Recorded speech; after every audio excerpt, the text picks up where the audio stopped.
الحديد معدن يلفت القرآن الكريم أنظارنا إليه في سورة منه سميت سورة الحديد.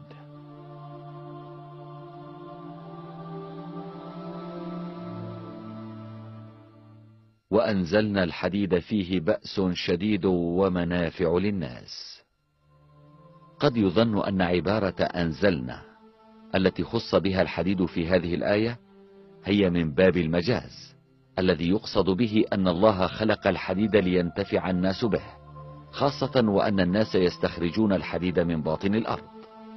عندما ندقق في المعنى الحقيقي لهذه الكلمة نجد أن الكلمة صحيحة في مكانها بأدلة علمية ثابتة، إذ توصلت الاكتشافات الفضائية الحديثة إلى أن الحديد الموجود على سطح الأرض أنزل إليها من النجوم العملاقة في الفضاء الخارجي. إن المعادن الثقيلة في الكون تنتج في نواة النجوم الكبيرة، فنظامنا الشمسي لا يملك البنية التي تمكنه من إنتاج الحديد بنفسه، فالحديد لا يمكن أن ينتج إلا في نجوم أكبر بكثير من الشمس، حيث تصل الحرارة إلى 100 مليون من الدرجات. وعندما تتعدى كمية الحديد المسماة بالمستعر أو المستعر العظيم مستوى معينا في هذه النجوم فإنها لا تستطيع حملها وتنفجر.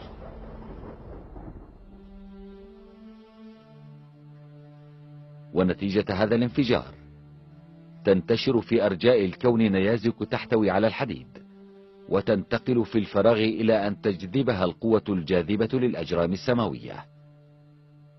فالحديد لم يتشكل على سطح الأرض أو في باطنها، ولكنه نزل من السماء بواسطة النيازك المحملة بالحديد، كما عبرت عنها الكلمة القرآنية وأنزلنا الحديد. وهذه الحقيقة العلمية لم تكن معروفة في القرن السابع الميلادي حين نزول القرآن الكريم، ولكنه أوردها لأنه كلام الله عز وجل خالق كل شيء، وهو الذي أحاط بكل شيء علما. وأضف إلى ذلك فالآية التي ذكرت فيها كلمة الحديد هي الآية 25، وتتضمن إشارتين رياضيتين ملفتتين. الحديد هي السورة 57 من القرآن الكريم، والوزن الذري للحديد 57، والعدد الذري للحديد 26، وآية الحديد في السورة رقمها 26 إذا حسبنا البسملة آية.